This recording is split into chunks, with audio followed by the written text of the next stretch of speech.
चलो ये वाला क्वेश्चन देखते हैं अभी क्या है यहाँ पर।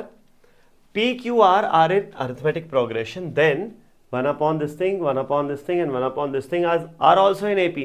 3 टर्म्स एपी में दिए हुए हैं, कोई और 3 टर्म्स के बारे में बोला है कि वो भी एपी में हैं, और आपको जस्टिफाई करना है कि ये स्टेटमेंट सही है या गलत है। सही है तो क्यों सही है, गलत है तो क्यों गलत है। ठीक है, तो बहुत सिंपल सा सवाल है ये।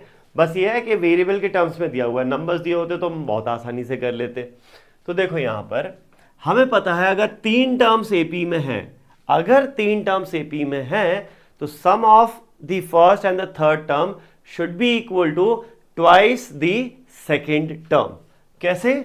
सिंपल सी बात है भाई, अगर 3 टर्म्स एपी में है, अगर ये एपी में है तो इन दोनों का जो डिफरेंस है वही इन दोनों का डिफरेंस होना चाहिए। तो Q minus P should be equal to R minus Q, ये होना चाहिए। तो यहां से आता है Q को लेफ्ट में लेकर जाओ, Q plus Q 2Q is equal to, ये राइट में जाएगा, बन जाएगा प्लस P प्लस R। ठीक है,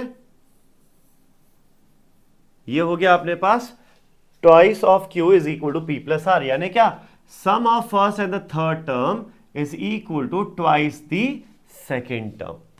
फाइन, चलो भाई, ये अगर किसी भी एपी के लिए ये लॉजिक अप्लाई करता है तो अगर ये एपी है, अगर ये एपी है तो अगर मैं ये प्रूव कर दूं, if I can prove that twice the second term यानी twice 1 upon P into R is equal to sum of first and the third term 1 upon Q R plus 1 upon P Q, अगर मैं ये prove कर दूं तो क्या होगा, these 3 terms will also be in AP, इन दोनों का difference will be equal to इन दोनों का difference.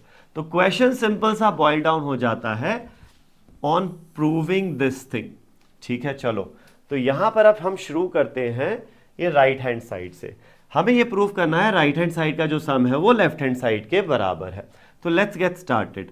1 upon Q into R plus 1 upon P into Q is equal to, अब यहां है क्यू आर, यहां है क्यू पी, तो एलसीएम लेंगे तो वो हो जाएगा P into Q into R. इन दो टर्म्स का एलसीएम हो जाएगा ये। तो यहां पर देखो P Q R divided by Q R बचेगा पी, तो न्यूमरेटर में पी मल्टीप्लाई हो जाएगा, 1 into P is P, plus as it is आएगा is equal to P Q R upon P Q बचेगा आर, क्वेश्चन आर इंटू 1 हो जाएगा are. तो ये जो सम है इसको कंबाइन किया तो क्या आ गया, ये P plus R upon P Q are.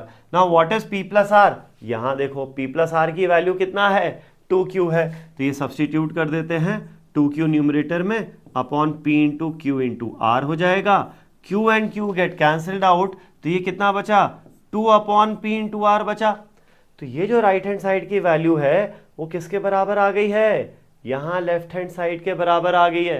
तो हो गया proof, hence proved.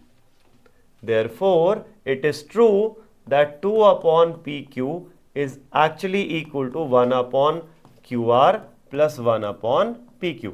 This is actually true. ये हमने प्रूव कर दिया, we have proved this.